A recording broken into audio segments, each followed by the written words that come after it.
Holy cow!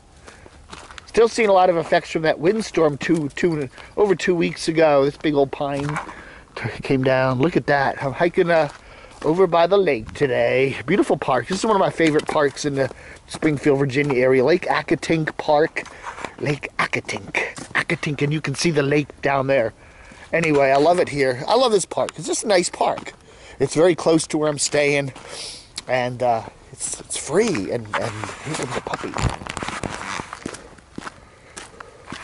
Oh yeah.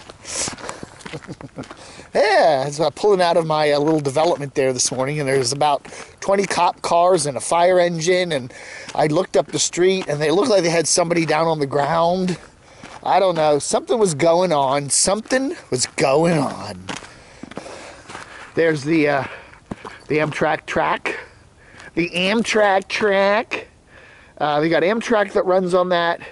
And they also got the VRE, Virginia Railway Express, a commuter line that runs on that track. So if you live in this area, you can take that into work. If the problem is finding a parking place at the lots, those lots fill up real fast. So I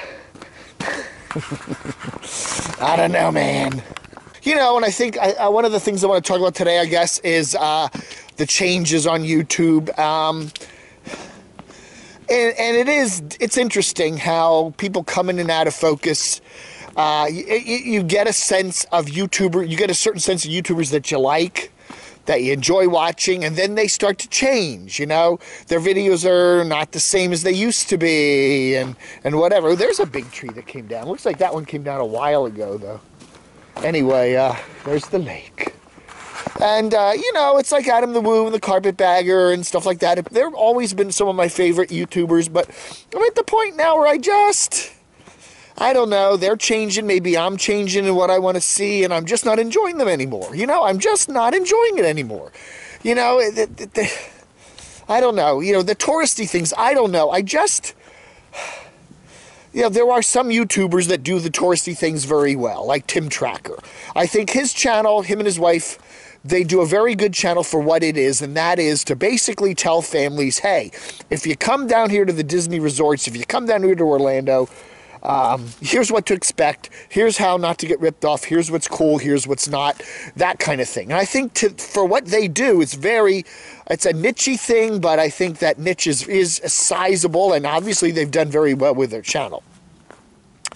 Adam may be trying to parlay into that, I don't know. But, you know, he's kind of, the one thing I liked about Adam, I think the most, is how he could kind of go somewhere, whether it be in a city or in the rural area, and find the unique stuff, you know, and just see things that we didn't normally see. To see him just doing touristy things like going to a museum or going to a, fun housey kind of thing, or what did he do lately? The latest thing was, so wax museum or something, okay, and he walks through the wax museum, just, you know, you could pay an admission and go through the wax museum and see the same things, and it's kind of like, okay, I don't know, to me, that's kind of lazy, and I kind of get bored with it, and okay, you know, I don't know. I don't know. You know, live streams occasionally are okay, but when it's just one of these live streams where people are just, you can't even talk to anybody on them because the comments are coming so fast. People are throwing money. I don't know. I don't like that. It's boring. It's not what I want to watch. And you know what?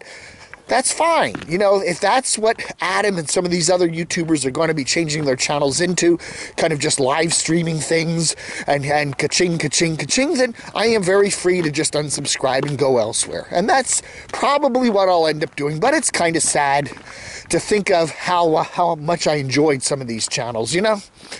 I'm a critic, and it's all drama to me, you know? There's a certain point where, you discover a YouTuber like Adam, like Jacob Carpetbagger, and you kind of watch them grow their channels and move up the line, and all of a sudden now they become like business entities, you know, and they're not the same as they used to be. And now it's kind of like I'm running a channel, I'm a superstar in my little niche, and I'm trying to, make money, and I don't know. And when you get to that point, your channel becomes far less interesting, at least for people like me. Ew, look at the slime. The slime. This is a little pretty area. When we get heavy rains, this whole thing gets totally covered over. Totally covered over. You can't walk through here. The park becomes divided. You can't, there's the park headquarters over here. You can't get from that end of the park to that end of the park unless you want to cross up there, but I don't think you want to do that because the train may come. Oh, you can drive, you know, but it's a long way around. You know, and it is kind of nutty when you're on YouTube or you're watching YouTube or whatever. I think it's going to stay the same always. It isn't. You know, certain YouTubers you're going to get bored with and move on from, and they're going to change and you're going to change, and that's just the natural instinct of it. You know, to say, hey, there's a lot of YouTubers that I used to watch that I don't watch anymore. You know, because, I mean, I used to watch Jed into the Mystery 13 a lot when he was in his van by himself, traveling all over the country. Now that he's just parked there with his Russian Checky poo, I just find him boring. I find him really boring, you know, and I do subscribe to him because he occasionally talks about me and I like to keep track of him. But, you know, it's just not what it used to be. Climb the stairs. Climb the stairs. Okay, I will, Bella. Bella Lugosi is telling me from behind the grave to climb the stairs. Climb the stairs.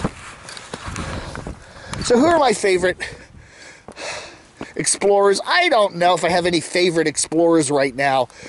You know, Exploration Unknown, John down there in Tennessee, he's okay. Sightseeing Sally's very nice. There's a bunch of other YouTubers, Exploring with Josh, I occasionally watch. I don't know, I've just gotten tired of the abandoned this and the abandoned that and the whatever.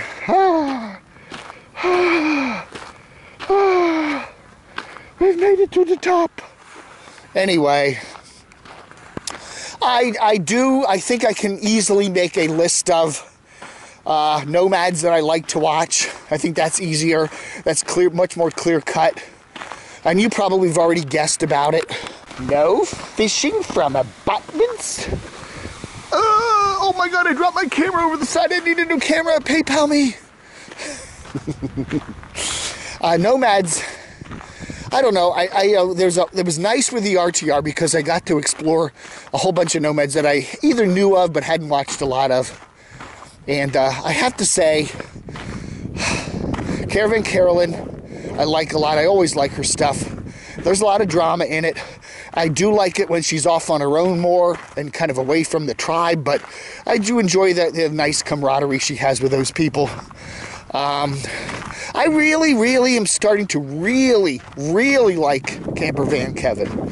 I don't know, I just enjoy his channel, the three little doggies, and he just kind of shows you, I think I really get a feel for what it feels like to be traveling around the country in your RV. There's a nice, honest feel to it, and I look forward to when he posts. I really do, and I watch the entire posts. I mean, I watch the entire videos.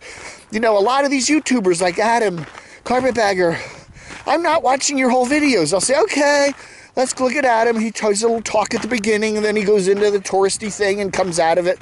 You know, I'm not sitting there watching him walk around a museum that I could pay admission to see.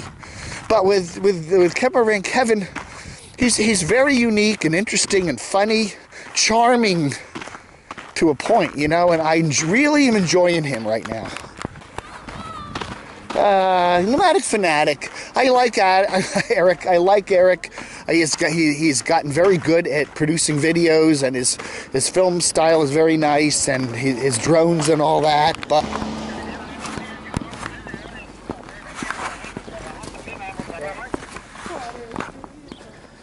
see, Ricky. what was I talking about? Nomadic Fanatic. Yeah. You know, but I don't know. You know, he's learned his lesson, I think, to keep a lot of the drama out of the videos because he got so much flack for it. And I understand that, and I think his videos are nice, and they're, you know, but I don't know. I just find they're not as appealing as they used to be. The drama kind of sold that when he got angry and mad, and I don't know. That was interesting, and I think that's the thing with little Mikey, big Mikey. He's pretty funny.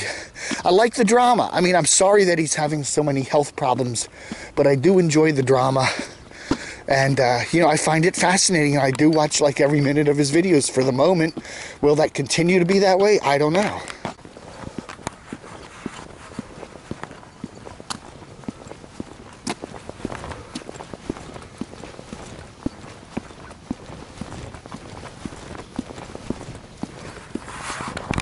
I like Oz's channel a lot, and I really like Bob, the RTR organizer dude. His channel is wonderful. I mean, it's a great channel for people that are either going to be nomadic or just, you know, entertaining that crazy thought in their brain and may never do it. But ooh, North Carolina. Anyway, so yeah, you know. He's got a great channel, and I highly enjoy that. I also enjoy Caravan Carolyn's RV life. You know, she does have a voice that kind of drives you a little crazy, but I really enjoy her channel. She has some good stuff in it, and again, you get that good feeling for living on the road and what that's like.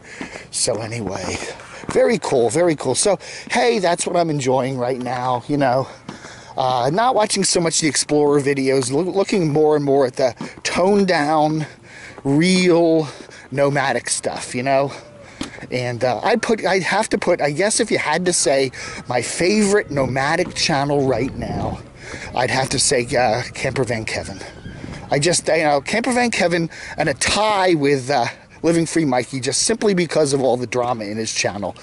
I don't know, they both have completely different takes on it, but I find both of their takes completely fascinating. Caravan Kevin is totally optimistic, can handle anything, you know, off on his own. And then you've got Living Free Mikey, who is like the total pessimist and the complete opposite. They're like Felix and Unger. Felix Unger and Oscar Madison, right? Felix and Oscar.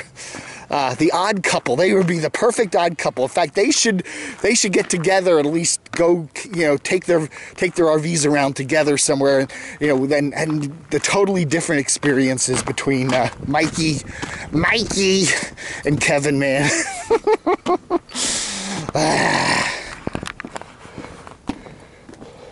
This is something called the Cross County Trail. It goes north to south across Fairfax County, Virginia. I don't know how many miles it is, 25, 30 miles. I've hiked about half of this. I've hiked the entire northern chunk of this trail. It starts at the Potomac River, and I've hiked it all the way down to Fairfax, which is I haven't done it all in one chunk, but I've done it in many different chunks. And if you go to my Camo Pants Hiker, one word, camopants.hiker.com page, you will see all my hikes on the I call it the Cross County Trail, CCT. This is the southern chunk of it. This is the part that goes from Springfield that way to the Occoquan, which is down near Woodbridge. And I've hiked chunks of this, but I haven't. The middle chunk is all urban.